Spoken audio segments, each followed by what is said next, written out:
Welcome to the Daily Plunge. We are in the book of Genesis, chapter 37, verses 12 through 36. So Joseph's 11 brothers are out tending the flock in the open pasture. They're sleeping out in the fields, working. And their father, Jacob, sends him to evaluate their work, to go check on the welfare of the flock and the welfare of the brothers. Basically meaning he's sending them as a foreman to go check up on them. And they're not where they're supposed to be. They've moved on and he has to go find them. And the brothers see him from a distance. And they loathe him because he is the spoiled teenage brat, right? And so they plot his murder. Think about that. They are premeditating the murder of this dreamer. And they scheme how he could be, they could kill him and say that he was devoured by beasts. And what they're really thinking about is how they want to overturn God's word that came to him in a dream. And so they're seeking to kill God's preacher, God's messenger. And we think about Psalm chapter 2, verse 1, that talks about how the nations rage and the peoples plot against God and against God's anointed one, against God's preacher, and ultimately God's Messiah. And so the oldest, who is Reuben, he doesn't want to kill his youngest brother. That's a little bit beyond the pale. And so he seeks how he might be able to spare him this, rescue him. And why don't we just throw him into a pit?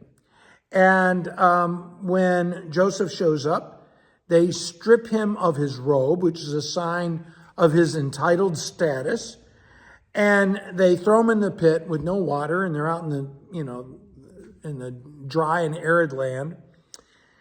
And Judah says, we're not going to make any money off of him if we kill him. What's the point of this? So why don't we, after all, he's our own flesh and blood. We don't want to kill him. We want to make money off of him. So let's sell him into slavery.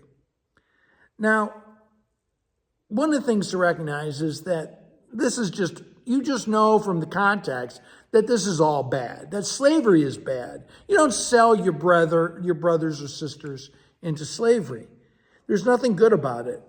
And so they sell Joseph to their cousins, the Ishmaelites, who have just come along. They're slavers, they'll buy and sell anything. And so Reuben must have gone off to go get some rope, I guess, because when he comes back, he's surprised that Joseph is long gone with the slavers. And he says, he's not there. What am I to do? And where am I to go? And he's heartbroken. Reuben is heartbroken over what has happened to his youngest brother. And the brothers take the tunic and they tear it up and they slaughter, it says very specifically, a male goat. I don't know why. And they dip it in that blood. And then they take it back to Dad, to Jacob, and say, well, hey, we found this. Does this belong to your youngest son? We don't know. I mean, just what a bunch of gall they have. And Joseph is just torn up. And so he rents his garments. He tears up his clothes and he puts on sackcloth because he says, my youngest son Joseph has been torn to pieces and devoured. And Israel refuses to be comforted by the very schemers who killed his son.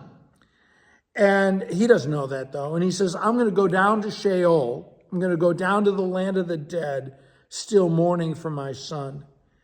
And then we hear that the Ishmaelites go on down to Egypt and they sell Joseph to Potiphar, Pharaoh's police chief. Well, hey, thanks, friends. Have a blessed day.